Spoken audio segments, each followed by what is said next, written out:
Good morning students. आज ma'am आपको आपकी भाषा माधुरी बुक का पाठ 4 मित्रता के बारे में बताएंगे। आप सब इसे ध्यान से सुने। एक वन था और उस वन का नाम था सुंदर वन।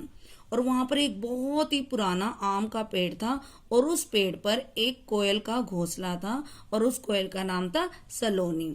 और जब उस पेड़ पर मीठे मीठे आम लगते तो उन आमों की सुगंध, सुगंध का मतलब होता है खुशबू, उन आमों की सुगंध और सलोनी के गीतों से जो पक्षी बहुत दूर रहते थे वो भी वहां पर उस पेड़ पर आकर बैठते थे। सभी पक्षियों के साथ सलोनी की मित्रता थी।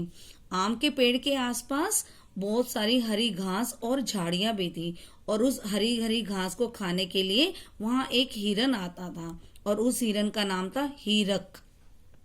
सलोनी और हीरक हिरन में मित्रता थी। सलोनी उसे मीठे मीठे आम देती और उस आमों के बदले में हीरक हिरन भी उसे अपनी पीठ पर बिठाकर सुंदर वन में घुमाता था।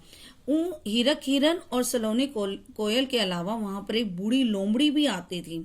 और एक दिन जब लोमड़ी ने घास चरते हुए हीरक हिरन को देखा तो उस हिरन को देखते ही उस लोमड़ी के मुंह में पानी आ गया। इसका मतलब क्या है कि उस लोमड़ी को उस हिरन को खाने का मन हुआ।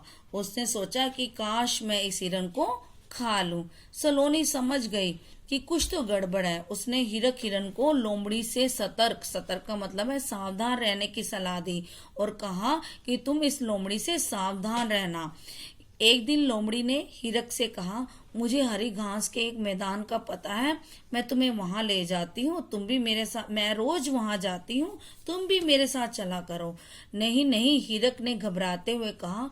मुझसे तो लोमड़ी को समझ में आ गया कि ये हिरन मुझसे डर रहा है। तो उस चालाक लोमड़ी ने उस हिरन को समझाते हुए कहा, अरे तुम मुझसे डरते क्यों हो? मैं तो बहुत बूढ़ी हो गई हूँ, मेरे दांत अब सब टूट गए हैं और मेरे जो दांत बचे हैं वो मांस नहीं चबा सकते, इसलिए मुझे तो घास फूस ही खाना पड़ता है, इसलिए तुम्हें मुझसे डरने की जरूरत नहीं है।